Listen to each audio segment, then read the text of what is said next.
as participé à 8 tournois du Moselle Open, 4 victoires. Quel est ton plus beau souvenir? Alors, mon plus beau souvenir, alors je pense que c'est peut-être une année où j'ai pas joué.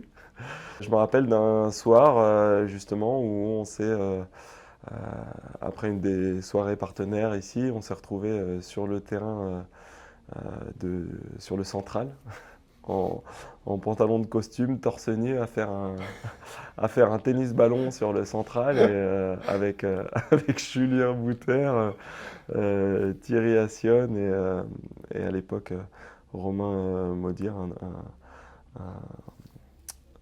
un gars qui travaillait sur la com à l'époque du tournoi. Et on s'était éclaté, quoi. On s'était fait un gros match et tout. C'était incroyable. Est-ce que tu savais que tu as joué la finale la plus rapide du tournoi? Alors, c'était le match le plus rapide du tournoi depuis hier avec le match de Rooney, ça l'est plus. Oui, Mais en termes de finale, c'est la plus rapide en 49 minutes. en 49 minutes contre Andrea Seppi, Ouais, 6-0, 6-2 ou ouais. 6-2, 6-0. Je sais plus. Comment tu te sens? T'es content parce que bon, t'as gagné, mais t'as pas un peu une gêne finalement pour les spectateurs ou même enfin, que le spectacle ait duré 49 minutes quoi? Alors pour être honnête, c'était aussi, j'imagine que ça doit. Enfin, je sais que quand je vois moi aussi un joueur entre guillemets qui marche un peu sur un autre, parce que c'est pas comme s'il avait balancé ou quoi que ce soit, c'est juste que ce jour-là, bah, j'étais en feu et j'ai été en feu pendant 2 sets. J'ai vu des joueurs comme, comme Federer ou Rafa des fois faire des matchs contre des gars hyper forts et puis en fait ils déroulaient. Le sport évidemment des fois c'est fait de grosses batailles, de trucs qui sont magnifiques avec beaucoup d'émotions, mais c'est aussi fait des fois de choses impressionnantes. Et, euh, donc voilà, donc j'espère que le public a su apprécier. En tout cas, j'avoue que j'avais pas beaucoup d'état d'âme sur le moment. Moi, j'avais envie de gagner, et c'est ce que j'ai essayé de faire. Et on a l'impression que tu vas inscrire ton nom dans le Guinness Book parce que tu as aussi réalisé une des finales les plus longues en 2019 contre Beden. Oui, oui, oui, c'était un gros match. C'était un gros match. Alors, c'est dans le Guinness Book Le nôtre. de Metz, on va dire. Et non, non, c'est vrai que c'était un gros match. C'était, pour moi, c'était la bienvenue, parce que c'était une année aussi où je revenais de blessure, où j'étais parti de la 300e place mondiale, pour me retrouver finalement en fin d'année grâce aussi à une victoire ici à Metz, et je crois un quart de finale à Bercy, aux alentours de la 30e place. Donc c'était aussi pour moi une belle épopée et une belle année. C'est vrai il y a eu les belles années où j'ai fini dans le top 10, ou celle où j'ai pu atteindre à un moment donné la 5e place, tout ça. Et puis il y a ces années-là aussi où quand tu reviens de blessure et tout ça, tu fais beaucoup d'efforts et puis t'es entre guillemets récompensé et, et voilà. Et en fait, ça te fait, en fin de carrière comme ça me fait réaliser quand même que ce qui est le plus beau, ça reste le chemin. C'est-à-dire que bah, atteindre les choses, c'est exceptionnel, mais ce qui est beau, c'est finalement bah, tout le chemin pour y parvenir. Tu es l'un des plus grands Français du coup de notre histoire du tennis. Et si tu devais retenir un ou enfin plusieurs du coup, parce que t'en dirais plusieurs, matchs d'anthologie, lequel qui te vient comme ça le plus tout de suite à l'esprit? Match d'anthologie, je pense qu'à Roland, à Roland, j'en ai eu un contre Nishikori, qui était voilà, avec un scénario vraiment chouette où je mène de 7-0, il y a un panneau qui tombe dans le stade, on évacue, on sort du terrain pendant 1 heure et demie pour qu'ils remettent les choses en place. On revient sur le terrain, je perds les 2 sets suivants, puis finalement le cinquième, voilà, je fais le truc, et puis c'était pour aller en demi, donc c'était un grand match. Euh, Ensuite, il y a les matchs contre Federer, forcément, où je suis mené 2-7-0 à Wimbledon, euh, en quart. Et voilà, après, franchement, il y en a tellement des bons moments. J'ai eu un match en Coupe Davis en Argentine. La Coupe Davis était exceptionnelle. Je crois que c'est les plus belles ambiances que j'ai pu vivre. Évidemment, il y a eu les gros matchs à Lille avec 23 000 personnes, 27 000 personnes, ce qui est quand même un record. Ça, c'était juste fou. Mais j'ai aussi eu des matchs à l'étranger, notamment en Argentine, où t'avais des Diego Maradona dans les tribunes qui lançaient le public comme ça, et entre chaque point, c'était de la folie, torse nu, les t-shirts blancs.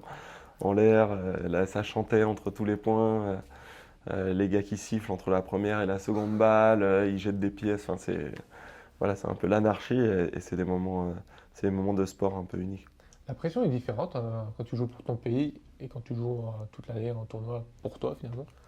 Moi, je sais pas. Je pense que déjà dans les pays où il y a des grands chelems, il y a pas mal de pression, parce que ça devient très médiatique. Euh, voilà, ici en France, bah, c'est vrai que euh, on nous disait souvent, on n'a pas gagné depuis 20 ans, 30 ans, 40 ans, je sais Hmm. pas quoi. Presque 40 ans bientôt. On n'a pas gagné depuis tant de temps, il faut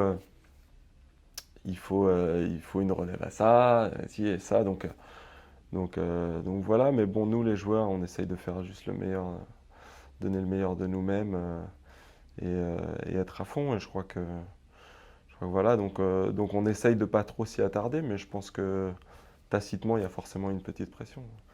Quand tu joues pour la France, Mm. est-ce que tu es dans un groupe avec trois autres joueurs? Est-ce que c'est plus fort en émotion, t'es porté, vous On vous est soutenez? porté, ouais, on est porté forcément. Après, faut savoir que le joueur de tennis, quand il part euh, dans un tournoi à l'étranger, ou enfin un tournoi, peu importe le tournoi d'ailleurs, il part avec une équipe des fois. Ouais. Donc on a l'impression de jouer en équipe un peu tout. Enfin, on a l'impression d'être en équipe, par contre on joue seul.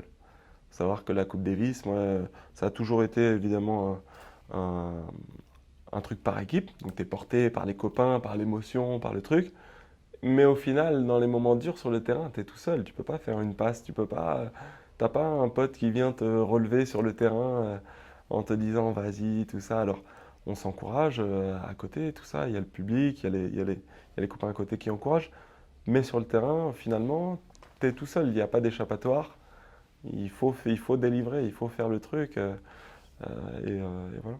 Tu as déjà donc joué contre Nadal à plusieurs reprises, mais comme tu l'as dit, tu t'es forgé une réputation surtout au travers des matchs contre Djokovic ou Federer même. Est-ce que ça, mine de rien, t'es pas un peu dégoûté d'être tombé sur l'époque là et t'as peut-être pu gagner encore plus de titres sans ces trois monstres? Ouais, alors c'est sûr qu'avec plus de titres, bah voilà, aujourd'hui je te dirais oui, j'ai plus de titres. Est-ce que ça aurait fait de moi un homme plus accompli, plus heureux? Bah, certainement que non, parce qu'aujourd'hui, bah, tout ce que je l'ai fait à fond. Donc bah, à partir de là, je me, comment dire, je suis content avec ce que j'ai fait. Après, sur le fond, évidemment, ça me passe par la tête. Enfin, c'est des choses qui sont quand même dans ma tête en me disant, bah, peut-être que s'ils n'avaient pas été là, oui, mais avec des si, voilà, on refait le monde entier. Et puis, euh, et puis tout le monde il est content, tout le monde il est heureux. C'est ces gars-là qui font l'histoire aussi. Ouais, j'aurais gagné un grand chelem, mais j'aurais pas peut-être écrit l'histoire. Ces gars-là ont écrit l'histoire, et moi justement j'ai fait partie des gars qui les ont aidés, qui les a aidés d'une certaine manière à écrire cette histoire. Donc voilà, je crois que euh, on n'écrit pas l'histoire tout seul, et donc voilà, j'aurais contribué à ça. Je leur aurais quand même donné du fil à retordre, puisque je les ai battus tous plus de 5 fois, je crois, chacun. Donc je pourrais me retourner dans ma tombe et dire je les ai quand même embêtés un petit peu. Comment tu as géré les moments de pression, de stress? Maintenant, il y a beaucoup de joueurs qui ont recours à des psychologues, des coachs mentaux. Euh, Toi, tu as senti le besoin d'avoir recours à un professionnel pour la respiration ou des trucs comme ça? Ouais, alors bah, je pense qu'aujourd'hui, justement, si c'est des choses qui peuvent contribuer et améliorer à la performance, il ne faut pas s'en priver. Il faut pas s'en priver, c'est des choses qui sont importantes. Moi, pendant ma carrière, alors c'est des choses qui n'étaient pas à la mode à l'époque. Euh, En France, on n'est pas très, enfin, jusqu'à il y a quelques années, on n'était pas très tourné sur le côté, comment dire, Psychologique. médical, psychique. euh, C'était tabou ou c'était juste qu'on n'y pensait pas? alors, médical tabou, lié un peu au côté dopage, je Ok. pense aussi, tu vois.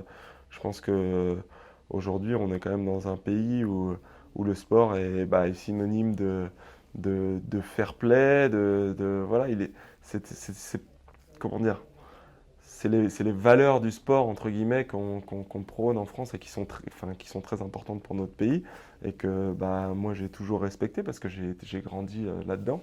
Et c'est vrai que bah, le sport de haut niveau, c'est devenu quelque chose où finalement, euh, euh, aujourd'hui, il faut vraiment bah, optimiser partout où on peut essayer d'optimiser parce qu'en fait le niveau est tellement haut que si on veut faire partie des meilleurs, on n'a pas le choix que d'avoir recours bah, justement à ces euh, à ces nouvelles méthodes qui sont bah, la respiration, la préparation mentale, la nutrition, mais c'est même plus de la nutrition, c'est de la macro-nutrition, truc.